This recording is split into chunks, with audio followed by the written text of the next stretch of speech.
Hallo und herzlich willkommen zu einem neuen Video von uns. Heute stellen wir unsere neue Reiseräder vor, aber alles in der richtigen Reihenfolge. Also vor ungefähr 7 Wochen haben wir ein Video veröffentlicht, in dem wir unsere alten Reiseräder vorgestellt haben, das Böttcher Expedition. Mit diesem Fahrrad sind wir 50.000 Kilometer gefahren, 4 Jahre lang, einmal komplett um die ganze Welt. Und in dem Video habe ich dann unter anderem auch erzählt, wie denn unser absolutes Traumrad aussehen würde, welche Teile wir ändern würden, welche Komponenten wir gerne hätten. Ja, aber das wäre dann so, glaube ich, das Traumrad, wenn wir dieses Rad dann mit Scheibenbremsen hätten, mit breiteren Reifen und mit Riemenantrieb. Das Video war super erfolgreich, es haben fast 300.000 Menschen gesehen und eine der Reaktionen, die dann kam, war von der Firma Böttcher. Wir haben eine E-Mail von Böttcher bekommen. Also ich lese einfach mal ein kleines Stückchen aus der Mail vor. Hallo Olga, hallo Michel. Ich habe gerade mit großem Interesse euer neuestes Video auf YouTube angesehen. Mega interessant und wirklich toll. Wir haben vor kurzem ein neues Modell ins Leben gerufen, das Böttcher Evolution. Das ist quasi die Weiterentwicklung von eurem Böttcher Expedition. Falls ihr euch für neue Räder interessieren solltet und das Thema intensiver wird, können wir uns gerne mal unterhalten. Mit freundlichen Grüßen aus Wesseln, Sören Carstens, Geschäftsbereichsleiter IT und E-Commerce. Ja, und wir haben auf die Mail geantwortet und wir sind 2-3 Mal nach Heide gefahren in Schleswig-Holstein. Das ist 30 Kilometer von hier entfernt. Da haben die ihren Hauptsitz. Und vor 2 Tagen waren wir bei Böttcher, waren wir wieder da. Hi, ich bin Sören von der Firma Böttcher Fahrräder GmbH und wir freuen uns, dass wir Olga und Michel von Rausgefahren auf der weiteren Etappe mit unserer neuesten Entwicklung, dem Böttcher Evolution, unterstützen dürfen. Und hier stehen sie jetzt, unsere absoluten Traumräder. Das Evolution ist das neueste Top-Reiserad von der Firma Böttcher. Es ist seit Anfang 2020 verfügbar. Das Fahrrad kommt mit einem Reynolds 853 nahtlos gezogenem Stahlrohrsatz. Das ist ein Rohrsatz, der ursprünglich als Seitenaufprallschutz in der Autobranche entwickelt wurde und jetzt auch bei aktuellen Premium-Reiserädern verwendet wird. Dieser Rohrsatz hat im Vergleich zu einem klassischen Chrom-Molybdenstahl eine deutlich höhere Festigkeit. Der Rahmen und die Gabel sind so konstruiert, dass auch breitere Reifen mit über 60 mm Reifenbreite verbaut werden können. Der Rahmen ist dabei so ausgelegt, dass man sowohl 27,5 Zoll wie auch 29 Zoll Räder verbauen kann, sodass eine hohe Vielzahl an individuellen Konfigurationen ermöglicht wird. Und Action! Ich habe einen 58er Rahmen in der Farbe Sandgelb mit einem matten Finish. Mein Vater hat jetzt eine türkisblaue Farbe bekommen mit einem matten Finish. Sieht sehr schick aus und Rahmengröße ist 48. Ja, also der Rahmen, wie gesagt, ist ein Reynolds 853 Rohrsatz, ein Stahlrohr. Entsprechend überall verschweißt. An der Gabel unterschiedlichste Bohrungen für verschiedene Gepäckträger oder halt auch für unterschiedliche Bikepacking-Geschichten. Und hier im hinteren Bereich das Rahmenschloss, mit dem dann die Verwendung von einem Riemen ermöglicht wird. Da erzähle ich später noch mal ein bisschen mehr drüber. Ja, bei der Schaltung haben wir uns natürlich wieder für die Rohloff entschieden. Die hatten wir auch schon in unseren alten Rädern und wir sind 50.000 Kilometer damit gefahren. Durch alle möglichen Klimazonen, durch Hitze, durch Schnee, durch Regen. Und sie hat die ganze Zeit gehalten, wir hatten keinerlei Probleme damit. Einfach eine richtig, richtig gute Nabenschaltung. 14 Gänge haben wir, die Schaltung wird über den Drehgriff und einem mechanischen Seilzug betätigt. Die Rohloff ist absolut wartungsarm und bedarf wirklich nur wenig Pflege.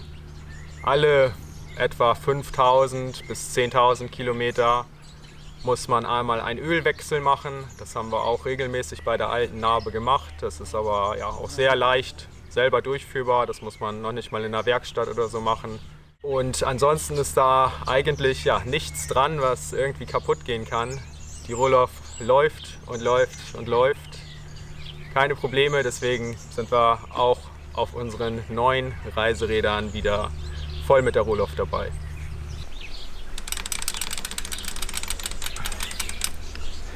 Ja, beim Antrieb haben wir uns für einen Riemenantrieb entschieden. Die Vorteile gegenüber einem konventionellen Kettenantrieb sind definitiv gegeben. Man hat keine Probleme mehr mit der Spannung der Kette. Man muss den Riemen einmal spannen und dann ist er auf Spannung. Den muss man so gut wie nie wieder anfassen. Man hat keine Probleme mit Regen und Schmutz. Und die Laufleistung von einem Riemen ist auch deutlich höher als bei einer Kette, weil ja, es einfach viel weniger Abnutzungserscheinungen gibt. Ja, wie bereits erwähnt, um einen Riemen nutzen zu können, benötigt man im Rahmen ein Rahmenschloss, weil der Riemen halt komplett geschlossen ist. Und ja, zur Montage des Riemens braucht man dann eine Verbindung im Rahmen. Böttcher hat das Rahmenschloss direkt an der Achse positioniert. Da der Riemen unterschiedliche Längen hat, je nachdem welches Übersetzungsverhältnis man fährt, ist es sehr schwierig, da auf großer Tour Ersatz zu bekommen. Deswegen haben wir 2 Ersatzriemen dabei, die lassen sich ziemlich leicht verstauen. Man kann sie einfach in so einen kleinen Ring zusammenfalten und ja, der wiegt so gut wie nichts. Der geht einfach so in die Tasche. Und falls er dann doch mal kaputt gehen sollte, kann man ihn auswechseln. Ja, davon haben wir 2 Stück dabei. Die Riemenspannung wird eingestellt über das Exzenterlager. Dazu muss man einfach 2 Imbusschrauben lösen und das Lager entsprechend drehen. Und durch den Exzenter wird dann die Position des Tretlagers variiert und somit die Spannung des Riemens eingestellt. Für die optimale Montage und Sicherung des Tretlagers hat Böttcher zusätzlich eine Klemmverbindung vorgesehen, die im unteren Teil des Rahmens mit 2 Inbusschrauben angezogen wird. Wir haben ein Übersetzungsverhältnis von 50:20. Warum wir genau mit diesem Übersetzungsverhältnis fahren, dazu erzähle ich später noch mal ein bisschen mehr. Als Reifen haben wir den Schwalbe Supermoto X gewählt. Das ist ein 27,5 Zoll Reifen mit einer Breite von 2,4 Zoll bzw. 62 mm.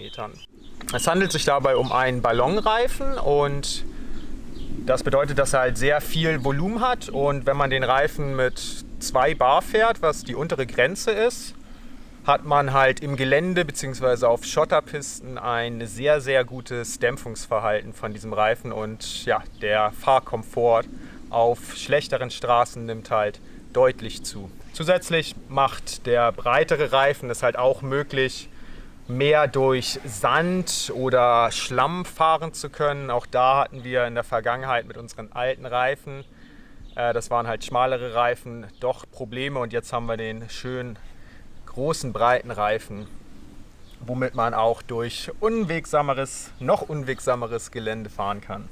Bei den Felgen haben wir uns wieder für die White-Felgen entschieden. Das ist ja die gleiche Firma, von der wir auch bei unseren alten Rädern die Felgen hatten. Das Modell ist ein anderes, weil wir ja nun auch Scheibenbremsen haben. Dazu erzähle ich gleich nochmal was. Vorher hatten wir Felgenbremsen. Das ist eine 27,5 Zoll Felge, die White Edge M30.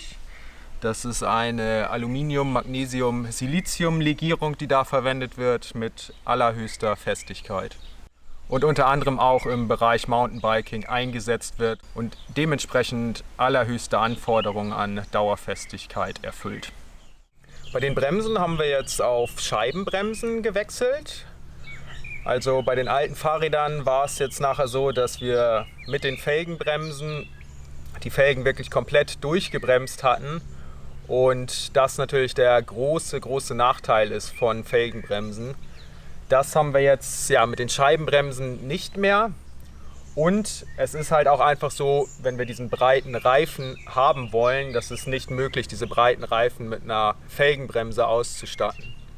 Das ist eine Shimano-Bremse, im Moment das Modell UR 3000. Das ist noch nicht so ganz genau die Bremse, die wir haben wollten. Da erzähle ich auch zu der Übersetzung zusammen am Ende nochmal genau was zu, warum wir das jetzt im Moment so gewählt haben. Hier auch bei unserem Alpenfahrrad haben wir wieder einen Sattel von Terry. Diesmal das allerneueste Modell, den Terry Physio Klimavent. Skript nachgucken. Ja. Der Terry Physio Klimavent. Vorher hatten wir den Terry Physio GTC. Der unterscheidet sich in der Form, quasi in der Geometrie eigentlich kaum. Der große Unterschied zwischen dem Physio GTC und dem Physio Klimavent ist jetzt diese neue Beschichtung. Das ist ja eine luftdurchlässige, gepolsterte Schicht und die sorgt dafür, dass man immer quasi, wenn man auf dem Sattel sitzt, eine Luftschicht hat, die dann dadurch für kontinuierliches, optimales Sitzklima sorgt. Zusätzlich haben wir jetzt eine Parallelogramm-Sattelstütze. Das ist die Cane Creek Sudbuster ST. Die hat einen Federweg von 33 mm. Und das Besondere an den Parallelogramm-Sattelstützen ist, dass sie quasi nach hinten unten zurückfedern. Und damit ist es genau entgegengesetzt der Richtung, in den Stöße quasi vom Hinterrad kommen. Damit werden diese Bewegungen quasi zu 100% entsprechend in der richtigen Richtung kompensiert. Nicht wie bei einer Sattelfederung, die quasi nur vertikal federt. Hier hat man jetzt den Vorteil, dass es quasi wirklich in die richtige Richtung federt. Ja, Olgas Lenker ist genau das gleiche Modell, was sie vorher hatte, von der Firma Ergotec. Und auch die Griffe, die wir haben, sind ebenfalls von der Firma Ergotec. Bei unseren alten Fahrrädern hatten wir Griffe von der Firma Ergon. Und da haben wir mit der Zeit Probleme bekommen, dass sie sich ja, in der Sonnenstrahlung irgendwie aufgelöst haben und klebrig wurden und so weiter. Wir wissen nicht genau, ob das bei denen hier jetzt auch passieren wird, aber wir haben gesagt, wir probieren einfach mal eine andere Firma aus. Und es gibt halt ja, zwei Griffpositionen, einmal ganz normal am Lenker und zusätzlich außen diese Hörner, wo man dann ja, eine zweite Griffposition hat. Mein Lenker ist auch von Ergotec, allerdings ist er deutlich breiter als der von Olga. Das bedeutet halt, ja, dass ich einen sehr breiten Griff habe, zusätzlich also auch mit den gleichen Griffen. Und um da halt auch noch eine zusätzliche Griffposition zu haben, habe ich mir hier solche Inner Bar Ends quasi montiert, die dann dafür sorgen, dass man einen zusätzlichen dritten Griff hat, der entsprechend ein bisschen schmaler ist, auch ja, entsprechend ein bisschen sportlicher. Ich sag mal, wenn man auf gerader Strecke ist, einfach Asphalt irgendwie Kilometer machen will, dann sitzt man da halt auch ein bisschen aerodynamischer, ein bisschen sportlicher nach vorne gelehnt. Und man hat halt ja noch einen dritten zusätzlichen Griff, um die Handgelenke, um die Hände ein bisschen zu entlasten und immer unterschiedliche Möglichkeiten dazu haben. Bei den Pedalen nutzen wir die Shimano T8000 aus der XT-Serie. Das ist ein Pedal mit zwei Seiten quasi, also auf der einen Seite ein ganz normales flaches Mountainbike-Pedal und auf der anderen Seite halt die Möglichkeit mit Klickschuhen zu fahren. Das Ganze werde ich jetzt ausprobieren. Also wir hatten vorher quasi nur ganz normale flache Pedalen und ich habe jetzt zusätzlich halt mir auch noch Schuhe mit den SPD-Klicks gekauft von Shimano, diese Sandalen. Und ja, ich werde es einfach mal ausprobieren, wie es ist, mit Klickpedalen zu fahren. Bei den Gepäckträgern haben wir natürlich auch intensivste Erfahrungen und intensivste Belastungstests mit unseren alten Rädern gesammelt. Und ja, wir waren auf unseren alten Rädern mit Tubus-Gepäckträgern unterwegs und auch diesmal haben wir uns wieder für die Tubus-Gepäckträger entschieden. Das hier ist der Tubus Logo Evo. Vorne haben wir jetzt eine kleine Änderung gemacht. Das ist auch ein Tubus-Gepäckträger. Das ist der Tubus Grand Expedition Front. Und ja, wie man sieht, also man kann ganz normal seitlich die Taschen einhängen und zusätzlich hat man oben halt noch eine weitere Ablagefläche, wo wir dann wahrscheinlich irgendwie das Zelt drauflegen werden. Oder ja, da wird sich auf jeden Fall irgendwas finden, denken wir, was man da irgendwie raufpacken kann. Ich hatte da zum Teil auch an meinem alten Fahrrad schon irgendwie selber was gebastelt und jetzt haben wir da quasi ja, ein Original, sage ich mal, mit einer zusätzlichen Ablagefläche. Die Tubus-Gepäckträger sind aus einem Chrom-Molybden-Stahl gefertigt und Tubus gibt eine Garantie von 30 Jahren, weil vom Gesetzgeber ist vorgeschrieben, 30 Jahre ist das absolute Maximum, was an Garantie gegeben werden darf. Deswegen ja, beschränkt sich Tubus halt auf diese gesetzlich vorgeschriebenen 30 Jahre. Beim Nabendynamo haben wir auch wieder, genauso wie bei unseren alten Fahrrädern, auf den Schmitz Original Nabendynamo SON 28 gesetzt. Ja, der Dynamo liefert 3 Watt Nennleistung und wir hatten keinerlei Probleme mit dem auf unseren alten Rädern. Der ist die ganze Zeit komplett durchgelaufen. Deswegen haben wir auch diesmal wieder auf den gesetzt. Der Dynamo liefert den Strom für unsere Beleuchtung, die ebenfalls von SON kommt. Das ist der Edelux 2 Scheinwerfer. Der Vorderscheinwerfer hat eine Leuchtkraft von 90 Lux und ist ausgestattet mit einer Lichtautomatik. Das bedeutet, er geht automatisch an, wenn es dunkel wird und ja, beziehungsweise geht automatisch aus, wenn es wieder hell wird. Man hat hier so ein Drehrad, mit dem kann man das einstellen. Man kann ihn entweder komplett anmachen, die Automatik einschalten oder ihn ausmachen. Die Kabel sind verlegt durch den Gepäckträger. Hinten haben wir dann auch einen kleinen Scheinwerfer, auch wieder von SON. Gefällt mir eigentlich ganz gut, dass der so schön klein ist und der integriert sich auch sehr, sehr nett in das Design. Das ist die Konfiguration der Räder und jetzt noch einmal kurz zurück zu den Bremsen und zu der Übersetzung, die wir gewählt haben. Das Ganze ist halt super, super schnell passiert. Also wie gesagt, wir haben vor 7 Wochen dieses erste Video veröffentlicht, wo wir unsere alten Fahrräder, die Böttcher Expedition, vorgestellt haben. Und ja, innerhalb von 6 Wochen eigentlich haben wir das realisiert bekommen, beziehungsweise hat Böttcher es halt realisiert, uns diese Räder zusammenzustellen und das halt in den heutigen Zeiten mit Lieferengpässen, mit Corona und so weiter und mit super vielen Aufträgen, weil alle Welt auf einmal anfängt, sich Fahrräder zu kaufen. Und da gab es halt durchaus ein paar Lieferschwierigkeiten und so haben wir nicht unsere gewünschte Übersetzung von 50 zu 22 kriegen können, sondern ja, wir fahren jetzt im Moment mit 50 zu 20. Das heißt, die Gänge sind insgesamt ein bisschen höher, als wir sie gerne hätten, und mit einem 50-22 Übersetzung kriegen wir sie halt ein bisschen runter, sodass wir halt insbesondere in den niedrigeren Gängen entsprechend, ja, wenn es in die Berge geht, leichter fahren können. Das gleiche auch bei den Bremsen. Wir haben da jetzt, wie gesagt, die Shimano UR 3000 heißt die, glaube ich. Und auch da wollen wir gerne auf eine Shimano XT Scheibenbremse wechseln. Aber ja, es gab Lieferschwierigkeiten, deswegen müssen wir uns da noch ein bisschen mit gedulden. Aber sobald diese Sachen halt wieder verfügbar sind, werden wir das zugeliefert bekommen und dann entsprechend auch auswechseln. Das Böttcher Evolution in der Standardausstattung mit der Kettenschaltung gibt es ab 3.400 €. Ebenso die Variante als Gravelbike. Unsere Variante mit der Rohloff-Schaltung gibt es in der Grundausstattung ab 4.500 €. Wenn man alle Extras und nur die Top-Sachen wählt, so wie wir es gemacht haben, kommt man bei gut 5.000 € pro Fahrrad raus. Auf böttcher-fahrräder.de kann man sich sein Wunschrad selbst zusammenstellen. Und zwar, da gibt es so einen Konfigurator, wo man die ganzen Sachen auswählen kann, die ganzen Komponenten, so wie man die haben will, und dann das zusammen suchen und dann bestellen. Ja, und lasst uns doch auch mal bitte wissen, irgendwie, ob ihr mit diesen Fahrrädern mit unserer Meinung übereinstimmt. Also das sind, wie gesagt, unsere absoluten Traumräder mit den absolut perfekten Komponenten für uns, für unseren Reisestil. Auch ja, halt jetzt die Möglichkeit, noch mehr Schotterpiste zu fahren und weniger anfällig gegen Regen und Schmutz und so weiter zu sein mit dem Riemen.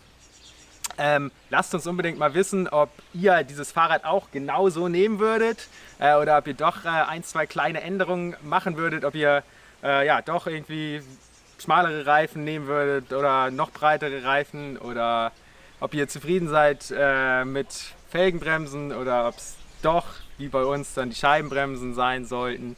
die große Diskussion, Riemen oder Kette. Ja, also wir werden es jetzt halt auch selber einfach ausprobieren. Wir sind uns aber ziemlich sicher, dass es die richtige Entscheidung ist. Also schreibt uns einfach mal in die Kommentare, was ihr davon haltet.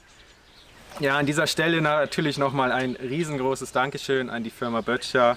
Wir sind sehr stolz darauf, mit diesen absoluten High-End-Fahrrädern jetzt weiter die Welt erkunden zu können und freuen uns schon riesig darauf, mit diesen Rädern auf Reise zu gehen. Und tatsächlich, es geht schon morgen weiter.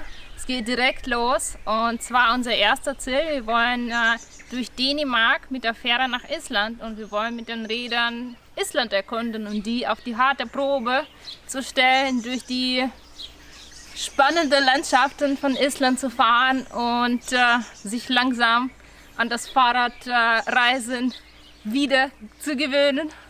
Wir waren jetzt genau 3 Monate hier und jetzt geht es endlich weiter. Und ja, wenn ihr das alles auch nicht verpassen wollt, abonniert unbedingt unseren Kanal. Wir werden weiter Videos veröffentlichen.